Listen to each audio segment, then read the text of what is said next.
Now that your dog has that stylish new leash, isn't it time to give him the matching collar? Well, today, that's what we're going to be making. Hi, I'm Christina, and I love to digitally apparel pattern, creating unique pieces of wearable art for me and sometimes cute things for my brother's dog. And today, I'm super excited to make this matching collar out of the same fabric I made the leash out of. If you're interested in following along and getting the pattern, you can find it down in the description below, as well as any of the hardware and the other materials that I use. You can find them on Amazon, and I also have those linked down below.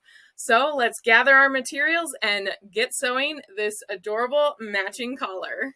First, you need to gather your materials. So we need the cute fabric we're going to be covering our nylon strapping with, as well as a D-ring, a plastic slider, as well, and a plastic buckle.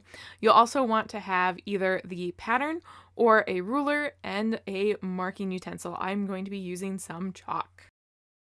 I'm going to move my hardware out of the way. I'm going to flip my cute fabric over, so I'll be marking on the wrong side of the fabric. And again, I'm going to just be marking my cut lines and my fold lines and not actually using the pattern. It is your choice on which way you want to do this.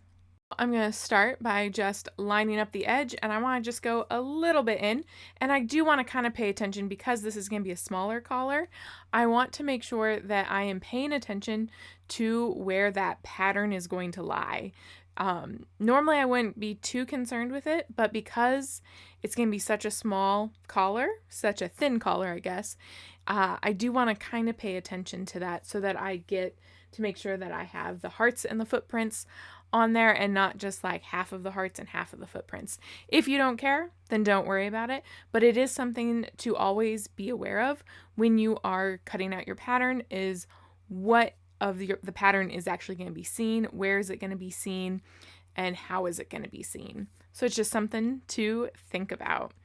Once I have all my marks lined out, I'm going to get out my scissors and I'm going to cut out my pattern. Now that I have it cut out, I am also going to just quickly lay out my strapping. So I'm just going to lay it down since it's nice and small, and I'm going to cut it slightly shorter than I cut my pattern so that I have a little bit of extra of my fabric on either side. Now that I have that, I also want to make sure that I lighter my nylon strapping and make sure that it won't fray. I always like to do this immediately so that I have no problems later and my strapping doesn't fray on me. I like to do it on both the piece I cut and the piece that I pulled off the roll. That way the roll always stays good and I only ever have to do one side when I'm cutting it off. So we're going to move over to the ironing board now, and we are going to fold up my little 1/4 of an inch for the side of the collar, and we're going to give it a really good press down. I'm just folding up to my line. Nice good press. Now we're going to move to the other side. We're going to fold up to my fold line and give it a good press. You want to make sure that you don't accidentally press the other side open. I have a little bit of steam coming out there hitting my hand, nice and hot, so always be aware of that. And don't burn yourself. Then we're going to fold it in half, very much like we did the leash. So we're going to fold it in half and give it a nice good iron. Look at those cute little paw prints right in the center of that. Ooh, I was so excited. Now that we have that ready, we're going to slip in the nylon strapping. So we're going to open it up and we're going to slip it under one of the little small half folds and fold it in half again, just like so. Then we're going to move over to the sewing machine and start sewing. So because this isn't such a long piece, I decided not to pin it, and I'm just going to go and sew it. So we're going to start at the beginning, make sure you backstitch, and we're going to sew all the way down one side. You want to make sure that all the folds are sitting exactly the way you want to. If you don't feel secure, make sure you use some pins.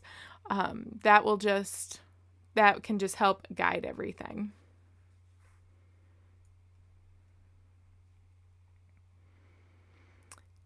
then once we get to the other side, I'm going to go ahead and give myself a back stitch. Now, since this is on grain and such a small piece, I'm going to go ahead and just sew right across, and then I'm going to sew up the other end.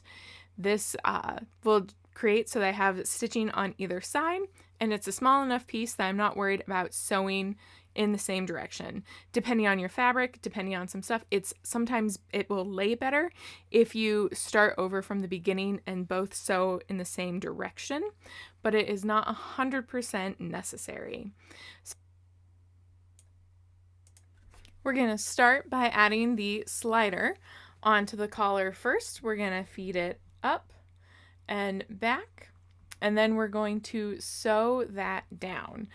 This is at the very end of the collar, so we're going to just sew this down so it doesn't move, but the other fabric will be able to slide to make the collar bigger or smaller.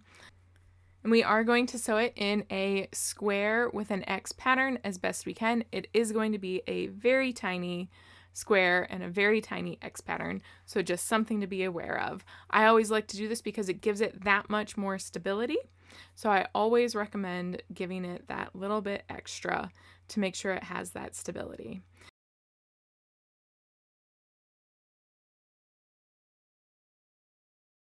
Next, we're going to feed on the buckle part, so it's going through part of the collar.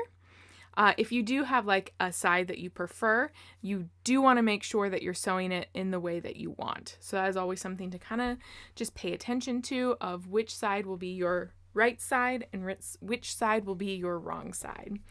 Then once I have half of the buckle close to the slider, I'm going to go ahead and feed the fabric again through the slider. So now we will have 2 layers going through this slider so that it can get bigger or smaller depending on your pet's neck.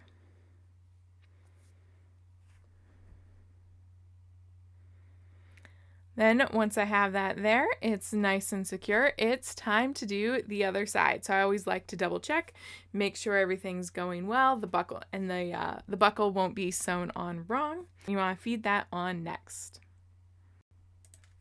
I definitely forgot to put on my D-ring before this. Luckily, I didn't sew it, but this means that I actually have to pull out my fabric from my buckle, feed on that D-ring so that it's on there. Now I'm going to refeed my fabric on through the buckle. I want my seam allowance to be towards the pet's neck, so that means I want to go in the outside of the buckle first to the inside of the buckle. This way we'll just make it a little bit cleaner, and then your seam will be on the bottom of the collar, not on the top. If you do it the other way, not a big deal. It's just a preference for me.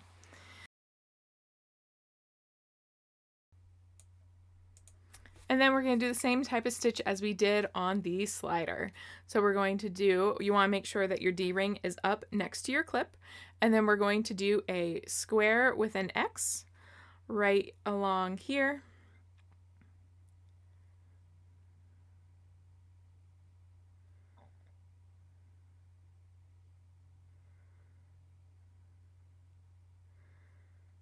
Whenever you're turning a corner, I always recommend to leave your needle down. That way your project doesn't move on you. And you'll want to sew far enough away, or you might need to get out your zipper foot to do this if you are getting too close to your buckle and clip. I just chose to make a little bit deeper of a seam. But that is your choice. If you want to get a little bit closer to that buckle and everything, I highly, highly recommend getting out your zipper foot. Then once you have that initial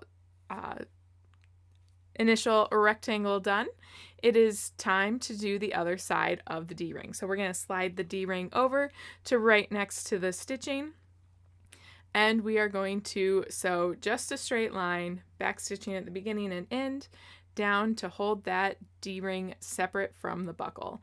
And I do like to go over this a couple of times because I'm not doing a full square, I'm just doing a line. So I like to do it back and forth just a couple of times.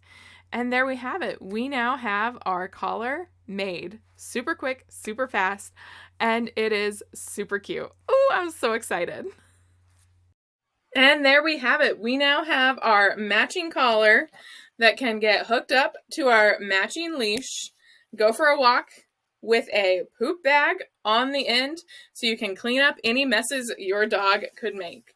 I love making cute little accessories like this, and if you're looking for the pattern, don't forget you can find it down below. If you enjoyed this video, please make sure to like and subscribe so that you can see other fun ways to create fun pieces of wearable art. Or if you miss the dog leash or poop bag, you can definitely go and find those other videos down below as well. I look forward to seeing you in some of my other videos. Happy sewing!